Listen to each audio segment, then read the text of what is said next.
ஆண்டவராகிய இயேசு கிறிஸ்து மலை பிரசங்கத்தை முடிச்சுட்டு கீழே வராரு. வர வழியில் இங்கே குஷ்டரோகியை என்ன பண்ணுறான், அவரை போய் பணிந்துக்கிட்டு, ஆண்டவரே உமக்கு சித்தமானால் என்னை சுத்தமாக்க உம்மால் ஆகும் என்றான். அவனுடைய வார்த்தை கவனிங்க, என்னை சுத்தமாக்க உமக்கு சித்தமானால் என்னை சுத்தமாக்கும் அப்படின்னு சொல்கிறான்.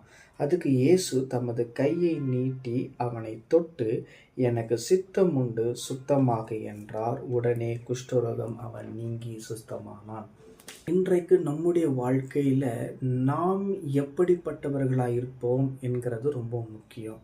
ஒவ்வொருத்தரும் ஒவ்வொரு விசுவாசத்திற்கு தகுந்த மாதிரி தான் அவருடைய ரட்சிப்பையோ, விடுதலையோ, சுகத்தையோ, பலத்தையோ, ஆரோக்கியத்தையோ, ஐஸ்வர்யத்தையோ பெற்றுக்கொள்ள முடியும்.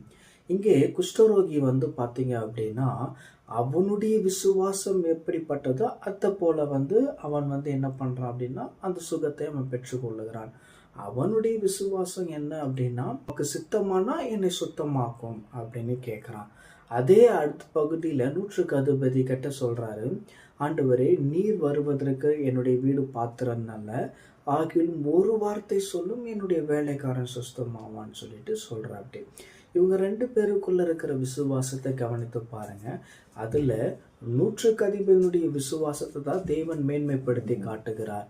இங்கே குஷ்டரோகி என்னை சுத்தமாக்க உமக்கு சித்தமானால் என்னை சுத்தமாக்குன்னு சொல்கிறாரு. ஆனால் 100க்கு அதிபதி என்ன சொல்கிறார் அப்படின்னா, ஒரு வார்த்தை மாத்திரம் சொல்லும். ஆமென்.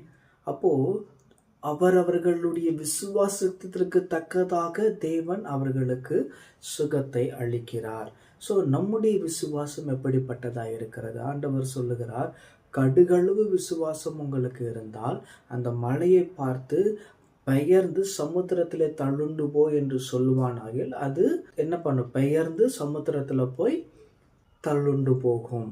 எனக்கு அன்பார்ந்த தேவ பிள்ளைகளே, நம்முடைய விசுவாசம் எந்த அளவுக்கு இருக்குது? நம்மை நாமே சோதித்தறிவோம். ஆண்டவரே ஒரு வார்த்தை சொல்லும் என் வாழ்க்கை மாறுங்கிற ஸ்டேஜில் இருக்கா? இல்லை ஆண்டவரே நீங்கள் என்னை தொட்டு என்னை சுத்தமாக்குங்கிற ஸ்டேஜில் இருக்கா? அவருடைய வார்த்தை போதுங்க நம்முடைய வாழ்க்கையை மாற்றுவதற்கு. அவருடைய ஒரு வார்த்தை போதும் இல்லாமையை, வெறுமையை ஆசீர்வாதமாக மாற்றுவதற்கு. ஆனால் நம்ம இடத்துல தான் குறை, அவரிடத்துல எந்த குறையுமே இல்லை.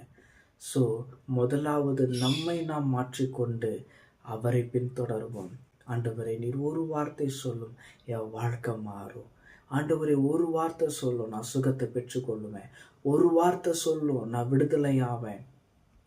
ஒரு வார்த்தை சொல்லும் எனக்கு இருக்கிற எல்லா பிரச்சனைகளும் ஒரு நொடி பொழுதுல, ஒரு சனப்படுதல் என்னை விட்டு மறையும் என்று நீங்கள் கருத்தாய் விசுவாசித்து ஜெபிப்பீர்களாகில் இன்றைக்கே சொல்லுகிறேன், கர்த்தர் உங்களை விடுதலையாக்குவார்.